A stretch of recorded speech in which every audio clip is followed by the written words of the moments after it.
Te contaron que Caperucita Roja era una niña ingenua, que el peligro estaba en el bosque, que el lobo era solo un villano y que un cazador llegaba a salvarla. Pero esa historia es una mentira. La versión original no hablaba de obediencia, hablaba de supervivencia. La verdadera Caperucita fue engañada para comerse a su propia abuela. Ella no gritó, no, esperó ayuda y aún así sobrevivió. Durante siglos, esta historia fue censurada, reescrita y suavizada. Le quitaron su inteligencia, le robaron su poder y lo hicieron a propósito. Hoy vas a conocer el cuento que fue prohibido. No, es infantil. No, es inocente. Es una advertencia. Y después de este video, Caperucita Roja nunca volverá a sonar igual. Lo único que te pido a cambio es dar clic en el botón de suscribirse. Desde niños nos contaron la misma historia. Quizás fue antes de dormir, con una luz tenue y una voz suave.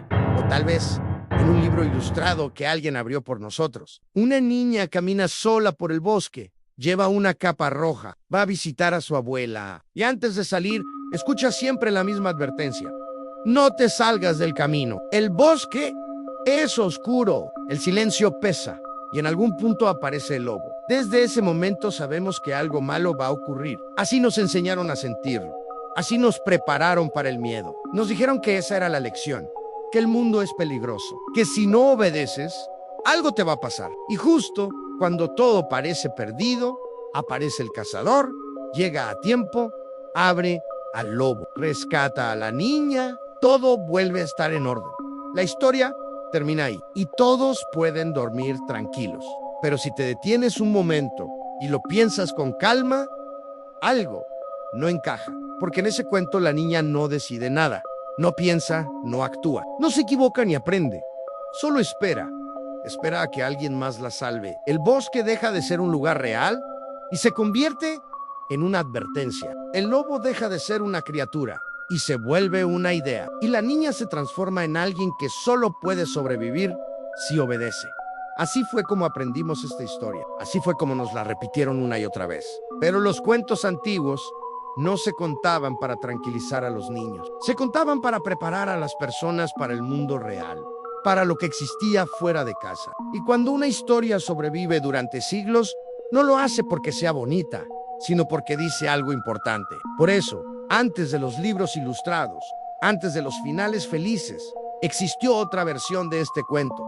Una que no nos contaron. Una donde la niña no espera ser salvada y donde el bosque no es una metáfora, sino un lugar real, lleno de peligro. Y es ahí donde tenemos que regresar ahora. Pero para entenderlo, hay que imaginar un mundo muy distinto al nuestro. Un mundo sin luz eléctrica, sin policías, sin teléfonos, sin ayuda inmediata. Un mundo donde el bosque no era un símbolo, sino una frontera real entre la vida y la muerte. Donde entrar en él significaba aceptar que quizá no regresarías. En ese mundo, las historias no se contaban para entretener, se contaban para sobrevivir.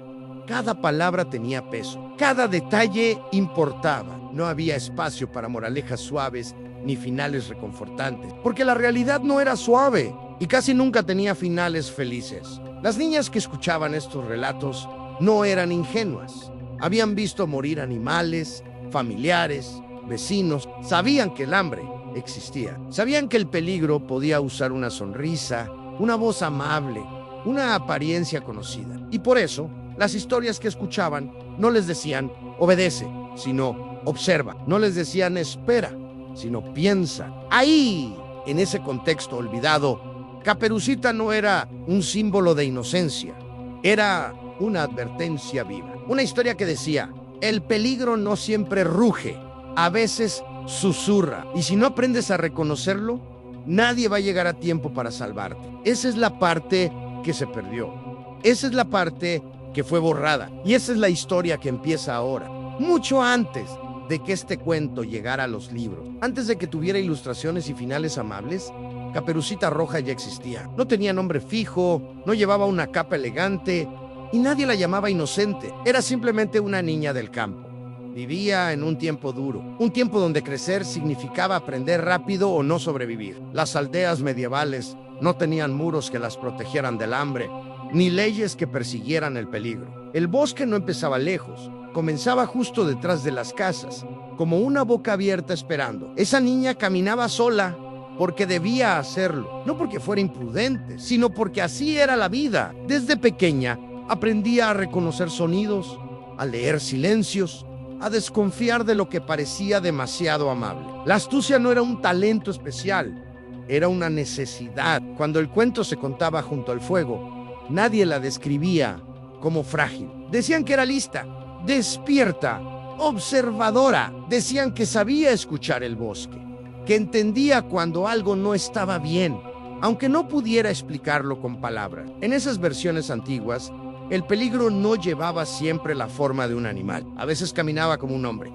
a veces hablaba como un vecino, a veces usaba el rostro de alguien conocido. Por eso, el lobo no era solo un lobo, era la representación de algo real, algo que todos temían y reconocían. Cuando la niña llegaba a la casa de su abuela, el ambiente cambiaba.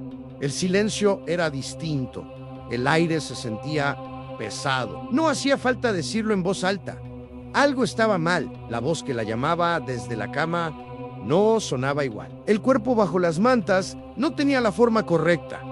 Y aún así, la niña avanzaba. No porque fuera tonta, sino porque en el mundo real no siempre puedes huir al primer indicio de peligro. A veces tienes que acercarte, observar, confirmar lo que tus instintos ya sospechan. En los relatos medievales, la abuela ya estaba muerta cuando la niña cruzaba la puerta. Nadie lo suavizaba, nadie lo escondía. El horror formaba parte de la historia, porque el horror formaba parte de la vida. El cuento no pedía cerrar los ojos, pedía abrirlo. Por eso, esta versión no se contaba con susurros amables, se contaba con respeto, con seriedad, porque lo que estaba a punto de suceder no era una fantasía para niños, sino una advertencia para quienes aún estaban aprendiendo a vivir. Y lo peor, todavía no había comenzado. En aquel tiempo, la gente sabía que el peligro rara vez anunciaba su llegada. No rugía, no mostraba los dientes de inmediato. A veces esperaba, a veces observaba, a veces se hacía pasar por algo familiar. Por eso, las historias insistían tanto en los detalles pequeños, una voz distinta, un gesto extraño, una sombra que no encaja. La niña, al entrar en la casa, no gritaba, no salía corriendo. En los cuentos antiguos, el miedo no paralizaba, afinaba los sentidos. Ella notaba que algo estaba fuera de lugar, aunque no pudiera nombrarlo. Y esa duda silenciosa era más importante que cualquier advertencia explícita. El relato enseñaba que el verdadero peligro no siempre se reconoce de inmediato, que a veces se disfraza de rutina, de confianza, de costumbre, y que quien sobrevive no es quien corre primero, sino quien observa mejor. Por eso, esta historia no se detenía en explicar sentimientos. No hablaba de valentía ni de heroísmo. Hablaba de atención, de intuición, de la capacidad de entender que el mundo no siempre es lo que parece. Así, antes de que el lobo mostrara su verdadera naturaleza, el cuento ya había dejado clara su lección más importante. No todo lo que te llama por tu nombre quiere tu bien. Y si no aprendes a reconocer eso, ningún camino marcado te va a proteger. En aquel mundo, el lobo no era una fantasía para asustar niños. Era un miedo real, cotidiano, profundamente arraigado. No vivía solo en los bosques, sino en la memoria de las aldeas, alimentado por historias que nadie se atrevía a negar del todo. Había épocas en las que los animales aparecían mutilados en los caminos. Otras, en las que algún niño no regresaba a casa. Nadie veía nada con claridad, pero todos sentían lo mismo.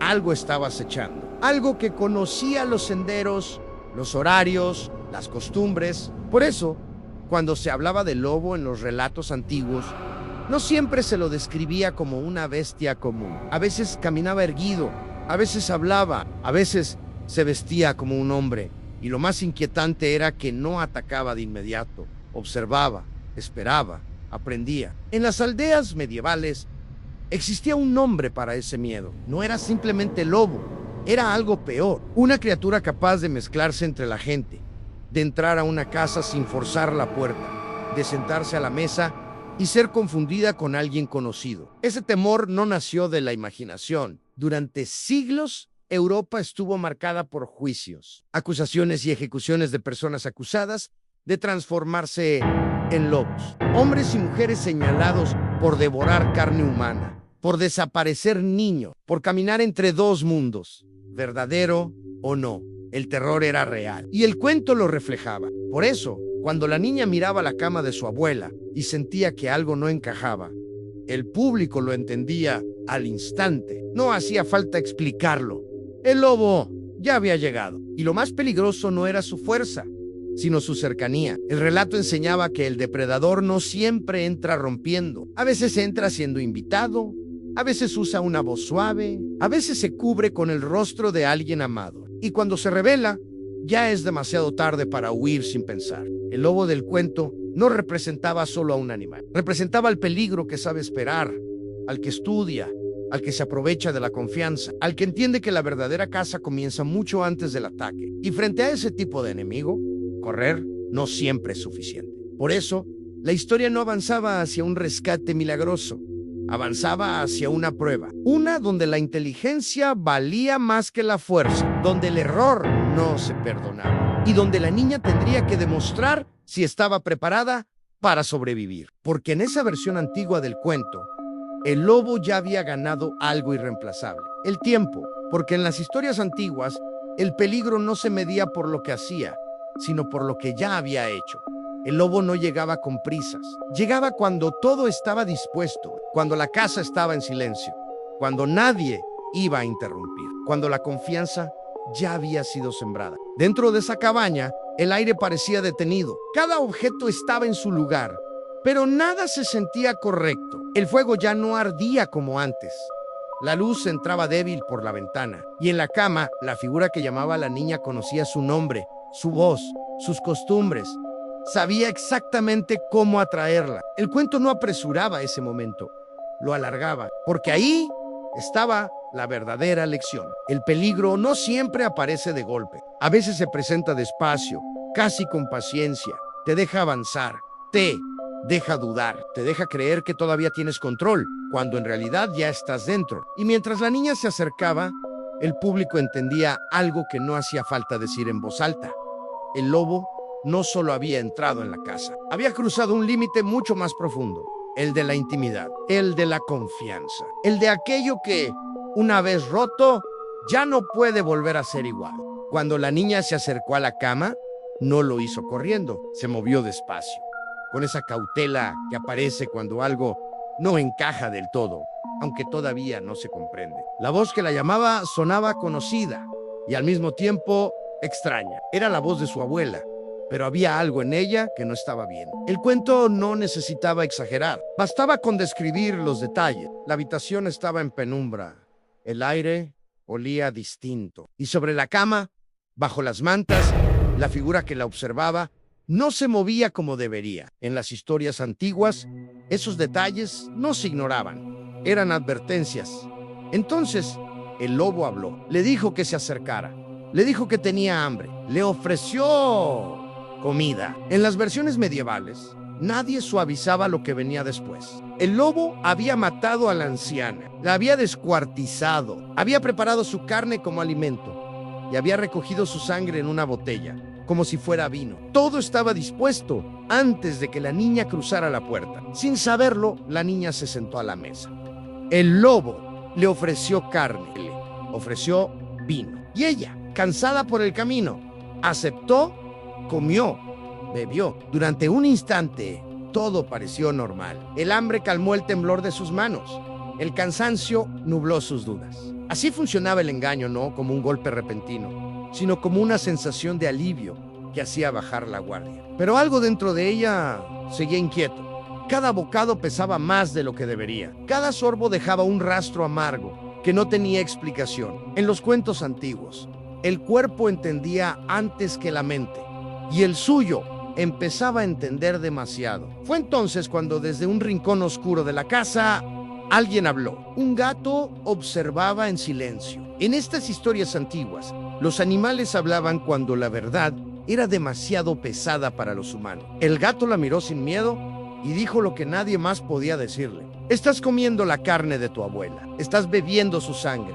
No había metáfora, no había simbolismo. Era horror puro, crudo, directo. La niña había sido engañada para cometer el acto más impensable en consumir a alguien a quien amaba. El cuento no apartaba la mirada en ese momento. No lo hacía porque la vida tampoco lo hacía. El horror no se escondía para proteger a quien escuchaba la historia. Se mostraba completo, porque solo así la advertencia tenía sentido. El silencio que siguió fue más pesado que cualquier grito. En ese instante, la niña comprendió que ya no había vuelta atrás, que el peligro no solo estaba frente a ella, sino también dentro de la experiencia que acababa de vivir. El engaño había sido total, y aún así, la historia no terminaba ahí, porque esa escena, la más oscura de todas, no era el final. Era el punto de quiebre, el instante en el que la niña dejaba de ser solo una visitante engañada y comenzaba a entender, con una claridad terrible, que el peligro no iba a detenerse. El lobo no había terminado con ella y ahora sabía exactamente dónde estaba. Después de escuchar la verdad, la niña no gritó. Ella no lloró, no se levantó presa del pánico. En los relatos antiguos, el miedo no siempre estalla. A veces se vuelve silencioso, denso, casi frío. La niña comprendió, con una claridad que le atravesó el pecho, que estaba sola, que nadie iba a cruzar esa puerta, que no habría pasos apresurados, ni voces de rescate. El lobo la observaba, ya no fingía del todo. Su voz seguía siendo suave, pero algo había cambiado en ella. Ahora sabía que la niña sabía. Y aún así, estaba tranquilo, seguro. Había esperado demasiado como para apresurarse ahora. Fue entonces cuando la ató. En las versiones más antiguas del cuento, el lobo no recurría a la fuerza inmediata. Tomaba un hilo de lana y lo sujetaba al pie de la niña, como quien asegura una presa antes del final. No hacía falta violencia. Estaba convencido de que no podía escapar. El control ya estaba establecido. Y ahí es donde la historia se vuelve incómoda, porque la niña no suplica, no promete obediencia, no pide perdón. Piensa, le dice que necesita salir, que su cuerpo no puede esperar, que debe ir a la letrina, como cualquier persona. Es una excusa simple, incluso humillante, pero en los cuentos antiguos, sobrevivir nunca fue elegante, fue práctico. El lobo duda un instante, no quiere soltarla, pero tampoco quiere arruinar su presa, así que acepta, le permite levantarse sin desatar el hilo. Cree que la tiene sujeta, cree que cada movimiento sigue bajo su control. La niña sale de la casa y en ese momento el bosque la recibe de nuevo. El aire frío le despeja la mente. El suelo bajo sus pies le recuerda que sigue viva. No corre, no mira atrás, sabe que si corre, el hilo se tensará de golpe. Sabe que él lo sentirá y sabe que ese sería el final. Así que camina. Busca un árbol grande, antiguo, firme, uno de esos árboles que han visto pasar generaciones enteras. Ata el hilo con cuidado, asegurándose de que la tensión sea exacta, ni demasiada ni muy poca. Lo justo para mantener la ilusión. Mientras lo hace, no tiembla, no porque no tenga miedo, sino porque entiende algo fundamental. El lobo confía demasiado en su fuerza y demasiado poco en la inteligencia de su presa. Solo entonces se va. Dentro de la casa, el lobo siente el hilo firme, siente resistencia. Sonríe y cree que sigue ahí, cree que aún tiene el control. El tiempo pasa, lento, casi cómodo, pero algo empieza a inquietarlo. Llama, no hay respuesta. Tierra del hilo. La resistencia es extraña. Sale finalmente al exterior y encuentra solo un árbol. ¡Para! Entonces, la niña ya ha cruzado el bosque. Sus pies conocen el camino. Su cuerpo recuerda cada giro, cada sombra. No corre por pánico, corre por decisión. Y cuando llega a casa, cierra la puerta con firmeza. No para esconderse, sino para marcar un límite. Así terminaban los cuentos antiguos. No con aplausos, no con celebraciones. Terminaban con una verdad difícil de olvidar. Cuando nadie viene a salvarte, la inteligencia puede ser tu única salida. Y esa era la lección que durante siglos se transmitió en voz baja, alrededor del fuego. Una lección que no hablaba de obedecer, sino de observar. No de esperar, sino de actuar. No de ser rescatada, sino de salvarse a una misma. Con el tiempo, esa parte del cuento empezó a incomodar, era peligrosa. Invitaba a pensar, enseñaba que incluso frente al terror, una niña podía decidir por sí misma. Y eso no encajaba con el mundo que estaba por venir. Por eso, esta versión no desapareció de golpe. Fue borrada poco a poco, silenciada, cambiada, hasta que un día alguien decidió que la niña ya no debía salvarse sola. Y ahí, la historia dejó de ser la misma. ¿Tú qué opinas? Deja un comentario mientras ves esto. Responderé a todos los comentarios. En algún momento, la historia dejó de contarse alrededor del fuego y empezó a escucharse en salones iluminados por candelabros. Ya no la repetían campesinos ni madres cansadas, sino hombres cultos, vestidos con seda, que creían saber qué historias merecían sobrevivir. Uno de ellos fue Charles Perrault. Perrault escuchó esos relatos antiguos y decidió que necesitaban corrección. No porque estuvieran mal contados, sino porque eran peligrosos, demasiado crudos, demasiado libres. No encajaban con el mundo ordenado que se estaba construyendo desde arriba. Así que tomó la historia de la niña que se salvaba sola y empezó a cambiarla. Lo primero que hizo fue marcarla. Le dio una caperuza roja, un color que no era casual. En su tiempo, el rojo no significaba ternura ni inocencia. Significaba peligro, deseo, transgresión. Al vestirla de rojo, la convirtió en alguien que llamaba al peligro. Alguien cuya sola apariencia justificaba lo que le ocurriera después. Luego vino el cambio más cruel. Perrault le quitó la astucia, le quitó el escape, le quitó la decisión. En su versión, la niña ya no piensa, obedece, se acerca, se desnuda, se mete en la cama. Y cuando el lobo la devora, no, hay huida. No, hay engaño. No hay salvación. Solo hay castigo. El mensaje era claro, aunque no se dijera en voz alta. Si te sales del camino, mueres. Si confías en el extraño, es tu culpa. Si no, obedeces. Nadie vendrá a salvarte. Por primera vez, el cuento ya no enseñaba a sobrevivir, enseñaba a tener miedo. No del bosque, sino de la desobediencia. No del lobo, sino de la curiosidad. Y para que no quedara duda, Perrault añadió algo que las versiones antiguas nunca necesitaron: una moraleja explícita, una advertencia escrita, directa, que señalaba a las jóvenes y les decía exactamente cómo debían comportarse o enfrentar las consecuencias. Ahí fue cuando el cuento dejó de pertenecer a quienes lo escuchaban. Pasó a pertenecer a quienes querían controlarlos.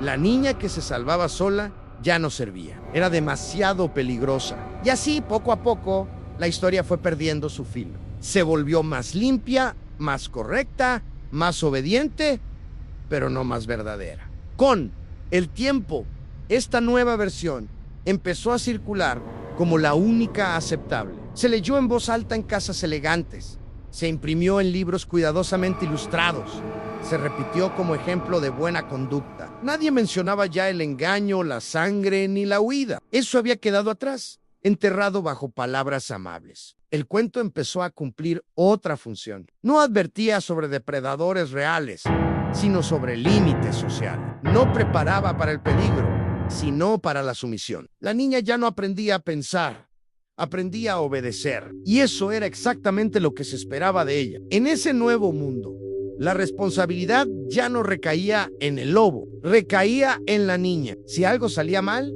era porque no escuchó, porque preguntó de más, porque miró donde no debía. El castigo se volvía una lección moral. Así, la historia se transformó en una herramienta silenciosa. No hacía falta imponerla con fuerza. Bastaba con contarla una y otra vez. Bastaba con repetir el final correcto hasta que nadie recordara que alguna vez existió otro. Pero aunque Perrault logró cambiar el destino de la niña en el papel, no pudo borrar del todo lo que el cuento había sido. Algo seguía incomodando. Algo seguía latiendo debajo de la versión pulida, como un recuerdo que se niega a desaparecer. Y ese resto, esa incomodidad persistente, obligó a otros, tiempo después, a intervenir de nuevo, a añadir un nuevo final, a introducir una nueva figura de control, esta vez disfrazada de salvación, a corregir la corrección, a imponer una autoridad todavía más clara. Y ahí es donde entran ellos. Tiempo después, cuando la versión de Perrault ya se había asentado como la correcta, otros decidieron intervenir. No para devolverle su filo al cuento, sino para adaptarlo a un nuevo orden. Un orden que necesitaba disciplina, reglas claras y figuras de autoridad visible. Fueron hermanos Grimm. Ellos recogieron la historia en una época distinta. Un mundo que acababa de salir de guerras, que buscaba estabilidad, que quería creer en la protección de las instituciones. Y al hacerlo, tomaron el relato ya domesticado y lo transformaron otra vez. Esta vez, no devolvieron a la niña su astucia. Le dieron algo distinto, le dieron un salvador. En su versión, cuando el lobo devora a la niña y a la abuela, la historia no termina en castigo definitivo. Entra en escena un cazador, una figura fuerte, decidida, armada. Él escucha ruidos extraños, entra a la casa, abre el vientre del lobo y rescata a ambas, intactas, como si nada hubiera pasado. El peligro se resuelve con una cuchilla. El orden se restablece con fuerza. A simple vista, parece un final más amable, incluso justo, pero el cambio es profundo, porque la niña ya no se salva sola, ya no piensa, ya no engaña, espera, aguanta, confía en que alguien llegará. El mensaje vuelve a cambiar. Si sigues las reglas, alguien te protegerá. Si obedeces, la autoridad llegará a tiempo. Si no, el bosque te devorará. El cazador no es solo un hombre, es la representación del poder legítimo, del orden, de la ley, de la idea de que la seguridad no nace de la inteligencia personal, sino de la obediencia a una estructura más grande. Así, el cuento deja de hablar de supervivencia individual y empieza a hablar de protección institucional. Ya no se trata de aprender a reconocer al depredador, sino de confiar en que otro lo enfrentará por ti. La niña queda a salvo, sí, pero a cambio pierde algo. Pierde su agencia, pierde su decisión, pierde su capacidad de salvarse. El bosque sigue siendo peligroso, pero ahora la lección no es observarlo, sino temerle. No entenderlo, sino evitarlo. No enfrentarlo, sino esperar. Y aún así, incluso en esta versión tan controlada, algo se filtra, porque los Grimm añadieron un segundo final, uno que casi nadie recuerda. Un final donde la niña, enfrentada otra vez al lobo, ya no espera, donde piensa, donde actúa, donde aprende del peligro y lo derrota con astucia. Ese fragmento quedó ahí, como una grieta, una memoria del cuento antiguo que se negó a desaparecer, porque por más que intentaron reescribirlo, el corazón de la historia seguía latiendo debajo. De hecho, en ese segundo final, la violencia cambia de manos. El lobo ya no domina la escena, es engañado, conducido hacia su propia caída, vencido por una inteligencia que aprendió a no confiar ciegamente. No es un accidente, es una herencia del relato original que se resiste a morir. Ese detalle revela algo incómodo. Incluso quienes quisieron domesticar la historia no pudieron eliminar por completo la idea de que la supervivencia se aprende, que el miedo no siempre paraliza, que enfrentar el peligro una vez puede enseñar cómo derrotarlo la siguiente. Por eso, el cuento queda partido en dos. En la superficie, una historia de obediencia y rescate. Debajo, una advertencia más antigua, más oscura, que susurra otra cosa, que la autoridad no siempre llega y que esperar puede ser tan peligroso como huir sin pensar. Los Grimm ofrecieron consuelo a un mundo cansado del caos. Un final donde el orden triunfa, donde la ley interviene, donde todo vuelve a su sitio. Pero ese consuelo tenía un precio. Enseñar a depender, no, a observe, a confiar, no a cuestionar. Y aún así, bajo esa versión ordenada, algo sigue inquietando, porque la niña que una vez se salvó sola no desapareció del todo. Sigue ahí, escondida entre líneas, recordándonos que antes de los cazadores, antes de las reglas, antes de las promesas de protección, existía otra forma de sobrevivir. Una que no pedía permiso, una que no esperaba rescate. Con el paso del tiempo, alguien empezó a notar algo inquietante. La historia de la niña, el depredador y la huida no era exclusiva de un solo lugar. No pertenecía solo a Francia ni a Alemania. Aparecía una y otra vez en culturas que jamás se habían encontrado entre sí, en aldeas lejanas. Separadas por océanos y siglos, se contaban relatos sorprendentemente parecidos. Cambiaban los nombres, cambiaban los paisajes, pero el corazón de la historia era el mismo. Una figura joven, casi siempre una niña. Un ser que se disfraza de familiar. Una casa que deja de ser segura y una salida que no llega desde afuera, sino desde la mente. En algunas versiones, el depredador no era un lobo, sino un ogro. En otras, un tigre. En otras más, una criatura sin nombre. Pero siempre sabía esperar. Siempre sabía engañar. Y siempre subestimaba a quien creía débil. Y la niña siempre pensaba. A veces fingía obedecer. A veces pedía permiso. A veces usaba la vergüenza, el ingenio o la mentira. Pero casi nunca gritaba. Casi nunca esperaba ayuda. En historias contadas en Italia, la niña pedía ir al baño y ataba la cuerda a un animal para engañar a su captor. En relatos de Asia, subía a un árbol y convencía al depredador de abrir la boca antes de acabar con él. En otras versiones, era la abuela quien colaboraba y juntas convertían la trampa en una emboscada. El patrón se repetía con una precisión inquietante. No era coincidencia, no era plagio, no era casualidad, era memoria. Estas historias nacieron en lugares donde la protección no estaba garantizada, donde no había cazadores que llegaran a tiempo, donde la autoridad no siempre existía. Y por eso, los cuentos enseñaban lo único que realmente podía marcar la diferencia: observar, pensar, engañar al engañador. El mensaje era claro. Aunque nunca se dijera en voz alta, el peligro puede adoptar cualquier forma. Puede usar una voz amable, puede llevar un rostro conocido. Y cuando eso ocurre, no hay tiempo para esperar instrucciones. Por eso, estas historias sobrevivieron incluso cuando intentaron borrarlas. Viajaron de boca en boca, de generación en generación, escondidas dentro de versiones más amables. Cambiaron de piel, pero no de esencia, porque hablaban de algo universal, algo que todos los pueblos entendieron tarde o temprano, que cuando el depredador entra en casa, la única salida real es la inteligencia. Con el tiempo, esa coincidencia empezó a incomodar. Demasiadas culturas distintas contaban la misma advertencia. Demasiadas niñas enfrentaban el mismo tipo de peligro. Demasiadas historias terminaban igual, no con un rescate, sino con una decisión. Era como si el cuento no perteneciera a un país, sino a la experiencia humana misma. Como si hubiera nacido del mismo miedo, repetido una y otra vez, en distintos idiomas y paisajes. El miedo a confiar, el miedo a no ver a tiempo, el miedo a que nadie llegue cuando más se necesita. Y cuanto más antiguo era el relato, más claro se volvía el mensaje. No hablaba de animales salvajes ni de monstruos lejanos. Hablaba de depredadores que conocen las reglas, que entienden la rutina, que saben cuándo acercarse sin levantar sospecha. Eso explicaba por qué el cuento original era tan directo, tan incómodo, tan difícil de suavizar. Porque no advertía sobre un peligro excepcional, sino sobre uno cotidiano. Uno que podía aparecer en cualquier lugar del mundo, con cualquier rostro. Y quizás por eso mismo, alguien decidió cambiarlo, porque una historia que enseña a pensar, a desconfiar y a salvarse sola es poderosa.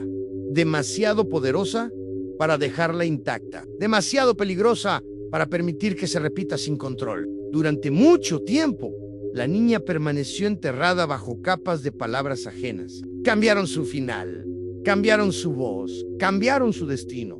Pero la historia original nunca desapareció del todo. Solo esperó en versiones olvidadas, en finales secundarios, en relatos que nadie leía en voz alta, hasta que siglos después, alguien volvió a escucharla. No fue en un bosque medieval ni alrededor del fuego, sino en libros, en películas, en historias nuevas que se atrevieron a mirar atrás.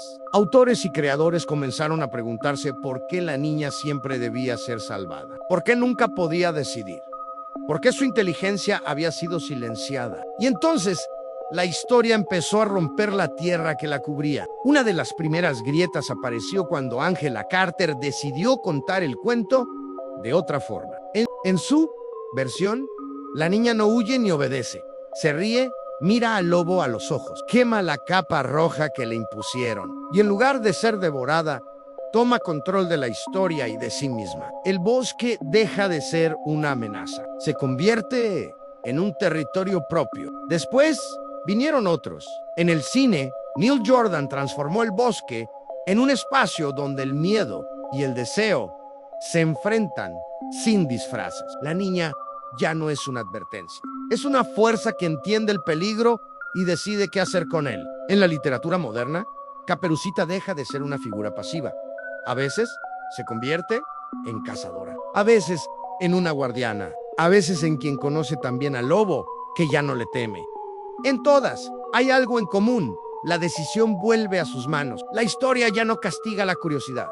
La convierte en poder. El regreso de la verdadera Caperucita no es un accidente. Es una respuesta. Durante siglos, el cuento fue usado para enseñar obediencia, miedo y espera. Ahora regresa para recordar algo que siempre estuvo ahí, que la supervivencia no siempre llega desde afuera. Que pensar también es un acto de valentía, que observar puede salvarte la vida, que no toda salvación necesita permiso. Por eso, cada nueva versión donde la niña se salva sola no es una reinvención, es un recuerdo, un eco de la historia original que se niega a callarse, una verdad que vuelve una y otra vez, sin importar cuántas veces intenten enterrarla, porque las historias verdaderas hacen eso.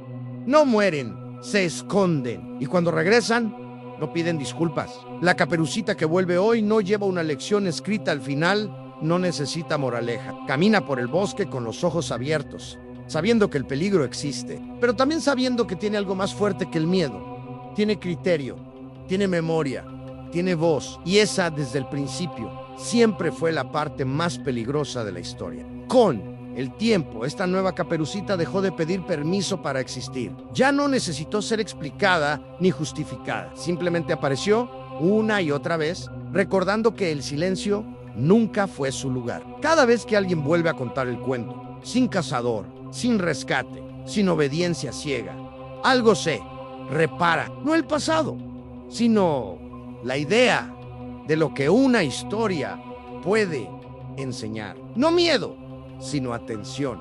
No sumisión, sino presencia. Así, el bosque recupera su sentido original, no como castigo, sino como territorio de prueba. Un lugar donde no todo está controlado, pero donde la inteligencia puede marcar la diferencia entre perderse y regresar. Y tal vez por eso esta versión incomoda tanto, porque no promete seguridad, no ofrece garantías, solo deja una certeza sencilla y difícil. A la vez, nadie puede caminar por ti, pero puedes aprender a caminar con los ojos abiertos. Al final la historia vuelve al mismo lugar donde empezó, una niña, un bosque, un camino, solo que ahora ya no es la misma. Porque después de todo lo que se dijo, de todo lo que se ocultó y de todo lo que se intentó borrar, queda una verdad imposible de ignorar. Caperucita nunca fue ingenua. La hicieron ingenua, nunca fue débil, la volvieron débil, nunca necesitó ser salvada. Decidieron que debía necesitarlo. El lobo sigue existiendo. El bosque sigue siendo peligroso. Eso no cambió. Lo que cambió fue la forma de contar la historia. Durante siglos te dijeron que el peligro estaba en desviarte del camino, pero el verdadero peligro siempre fue otro.